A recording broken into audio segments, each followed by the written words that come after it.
Thanks, Giselle.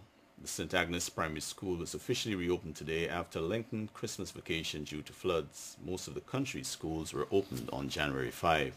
St. Agnes Primary was the only school in the Georgetown Education District that remained closed until today, and when NCN visited the school today, the water had receded and students were carrying on with their activities.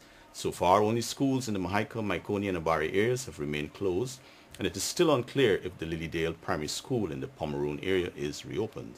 There was some amount of worry that students would have been affected due to the delay in the reopening. Guyanese authorities are calling on developed countries like the US and Canada that are deporting persons to ensure assistance is given to receiving countries to institute proper reintegration programs.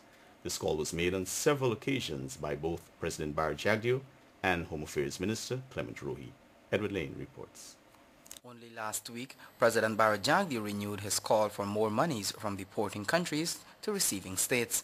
This followed the seizure of some 500 kilos of cocaine by U.S. and Canadian authorities last month that was shipped through Guyana, with one of the suspects being a deportee from the U.S. Statistics compiled over the years have shown that a significant number of deportees from the developed world to developing countries continue to find themselves back on the wrong side of the law. Reginald Rodriguez could be one such case. The man is now accused of shipping cocaine from Guyana in pepper sauce, unearthed in Miami recently, even as he was convicted over a decade ago in the U.S. for the same offense and deported to Guyana. The Guyana government has been expressing concerns over its limited resources to ensure that deportees reintegrate into society. Sometimes they claim that these deportees, not all of them, because I don't want to paint all deportees with the same brush, and I keep saying this. You have some people who've done well, who've integrated back, and these are regular people, and even some of the bad, but the ones who have been convicted of serious crime. But a lot of them get back into criminality, and they have a counterproductive policy.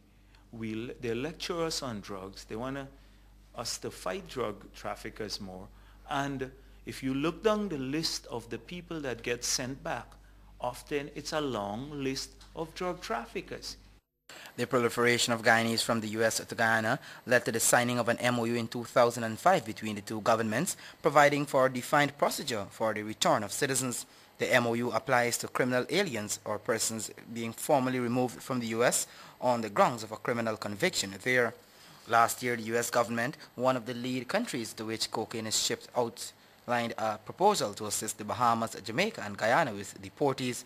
The International Organization for Migration was to conduct a study on the proposal, but that has seemingly hit a dead end as no progress is being made on this front. In June of 2007, several CARICOM heads met with President Bush in Washington and expressed the need for proper reintegration program for deportees who are deported from the U.S. But with President Bush leaving office in days, it is still unclear whether this will materialize. Edward Lane, the 6 o'clock news.